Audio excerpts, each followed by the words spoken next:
Lorsque l'on travaille en custom code dans Webflow, on se heurte très vite à certaines contraintes. Évidemment, Webflow nous met à disposition des environnements dédiés, dans les project settings, dans les page settings, dans les éléments embed en fonction de l'échelle à laquelle on a besoin de custom code, mais ces environnements-là restent très limités.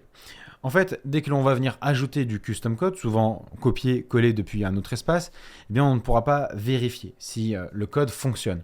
Il faudra publier l'entièreté du site pour pouvoir comprendre et voir si le code fonctionne. Et s'il faut le corriger, on reviendra côté Webflow, on réouvrira les project settings ou les page settings, on ouvrira en grand l'espace dédié et puis on viendra modifier. On sauvegardera, on republiera et rebelote. Là, le travail du custom code n'est pas aisé dans Webflow. Donc ce qu'on va faire, c'est qu'on va plutôt essayer de l'externaliser, de l'utiliser ailleurs, sur un autre outil. Il existe des solutions simples, comme Code Sandbox par exemple, qui va nous permettre de créer des environnements de développement externes à Webflow, de venir les lier avec un lien que l'on va mettre dans les paramètres du projet ou dans les paramètres de la page, et puis les deux écosystèmes seront en parallèle. On aura Webflow d'un côté avec la structure, le style, les animations, le responsive, le CMS, bref tout, et puis on va avoir Code Sandbox de l'autre côté, pour venir travailler le développement et ainsi juste sauvegarder et envoyer l'information. Beaucoup plus rapide pour l'itération, le travail de développement en JavaScript.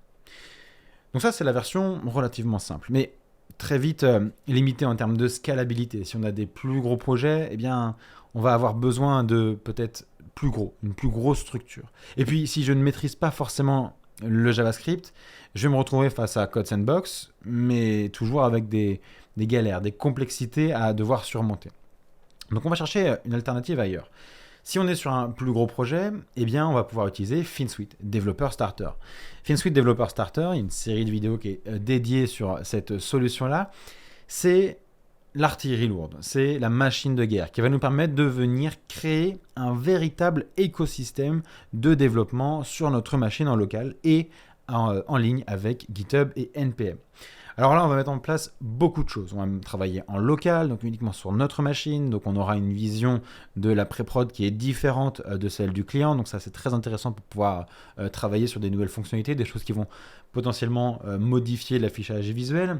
On va pouvoir l'envoyer sur GitHub, avoir un système de versionning pour venir documenter quelle évolution on a pu ajouter, un système de branching pour venir travailler sur des fonctionnalités spécifiques, et puis l'envoi en ligne sur NPM. Bon.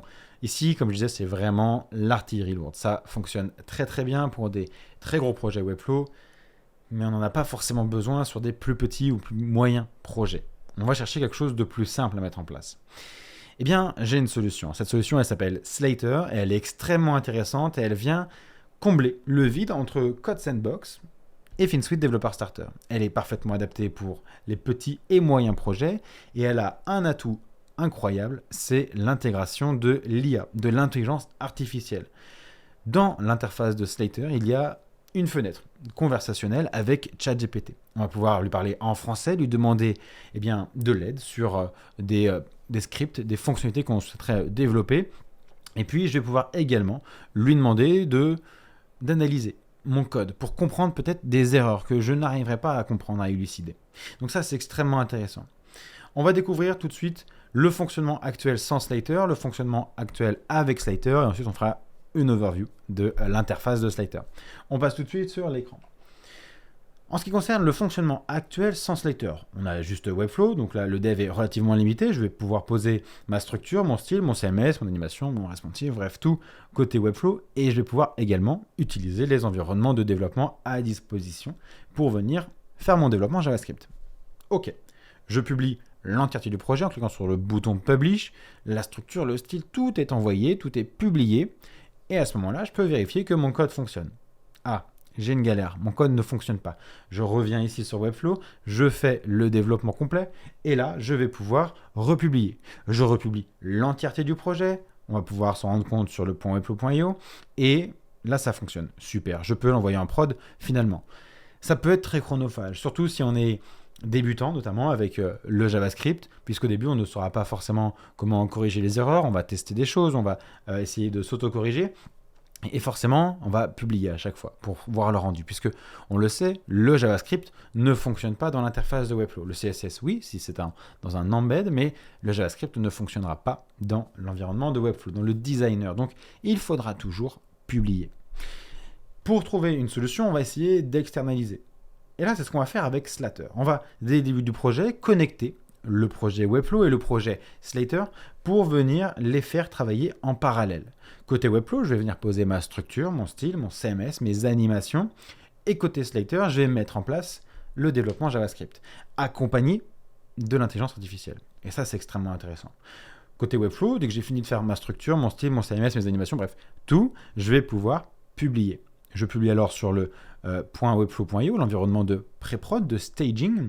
Et là, je vais me rendre compte que Slater va également publier ici. Super. Côté pré-prod, je retrouve à la fois toutes les informations et le développement JavaScript, qui fonctionne ou non.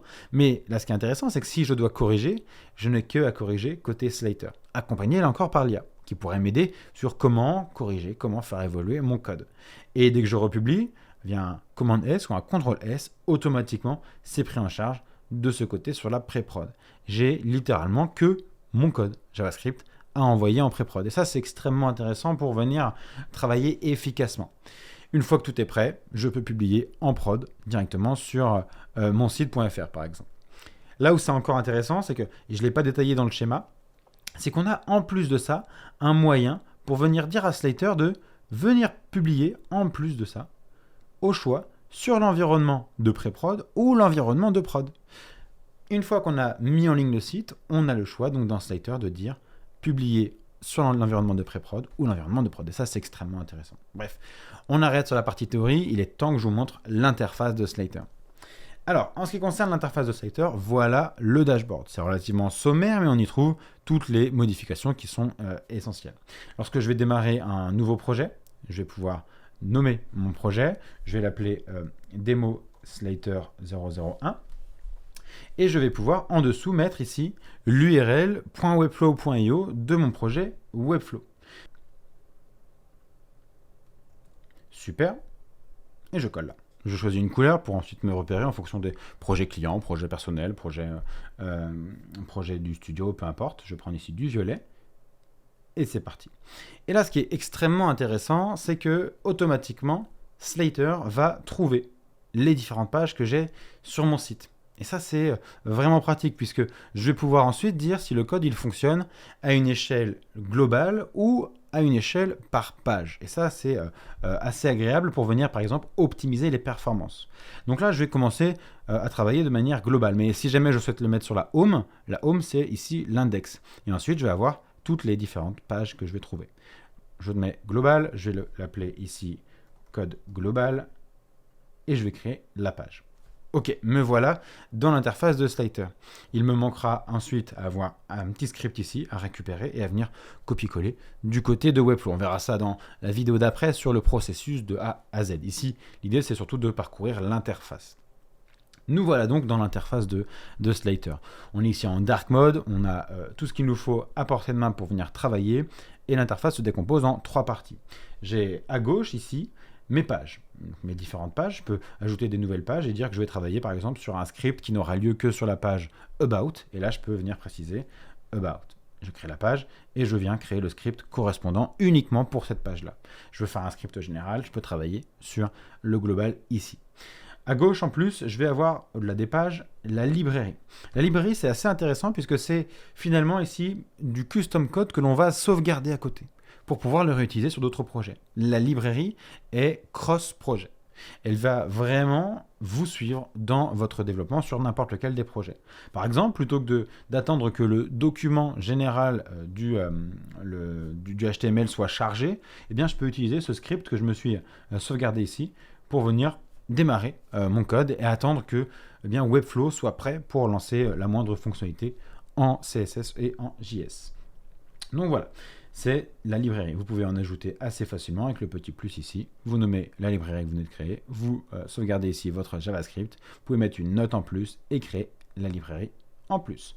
Voilà grosso modo pour la partie de gauche. La partie centrale ici, c'est la partie la plus intéressante. C'est ici que je vais venir travailler mon code. Je vais avoir donc en haut l'indicateur de la page. Le code est bien fonctionnel, tout est bon et peut être envoyé. Je peux le publier comme on l'a vu en dev, donc sur la pré-prod, sur le .webflow.io, et je peux également l'envoyer en production sur l'hébergement que j'ai défini, que j'ai acheté via le nom de domaine également que j'ai acheté et que j'ai connecté. Je vais avoir en bas le rappel Save to Dev avec le commande S ou CTRL S si vous êtes sur un Windows. Et puis en bas à droite, j'ai le script que je vais devoir venir récupérer et envoyer sur Webflow pour venir connecter Slater avec le projet de Webflow. À droite, c'est là que c'est le plus intéressant. À droite, j'ai une interface de dialogue avec ChatGPT. Je vais pouvoir lui demander, par exemple, de explique-moi comment installer un slider avec Sply.js, par exemple. Je lui demande, il va m'expliquer, il va écrire phrase par phrase, et puis après, j'aurai le récap. Donc là, il va m'expliquer pas mal de choses, tout en français, parce que j'ai fait la requête en français, avec ici l'explication de la structure HTML, l'explication du code qui va être nécessaire, et voilà, tout le code qui va être nécessaire juste après. Et voilà. Je peux maintenant copier mon code, récupérer ici la structure, l'installer côté Webflow. Donc là, je ne pourrais pas copier ma div et la poser côté Webflow. Je vais simplement réutiliser les divs, réutiliser des listes, réutiliser des images côté Webflow en mettant bien les bonnes classes. Je vais ensuite pouvoir récupérer le code qui est ici et je vais pouvoir même au-delà de ça aller personnaliser avec les propriétés qui sont ici et j'ai bien mon code qui va fonctionner. Je peux lui demander d'expliquer en plus de ça un code spécifique ou je peux lui demander de nettoyer le chat ici et redémarrer un nouveau projet. Si vous décidez d'avoir une véritable conversation avec Slater, c'est tout à fait possible. Slater a vraiment connaissance du code qui va être présenté juste avant. Si ici j'avais poursuivi l'échange sur notamment Splide, il aurait connaissance que je lui ai demandé une information juste avant et il va rebondir dessus pour essayer d'être plus clair, plus précis dans son explication ou alors de venir poursuivre sur une explication plus approfondie. Voilà comment fonctionne Slater. L'interface est relativement simple, mais ici, on va pouvoir tout trouver. On va pouvoir développer ici, côté Slater, et construire notre projet ici, côté Webflow. On va voir dans les prochaines vidéos comment je vais pouvoir mettre en place tout ça de A à Z sur un projet réel, et ensuite, on va voir comment optimiser ça avec quelques petites techniques. Ok, c'était Théo. Ciao.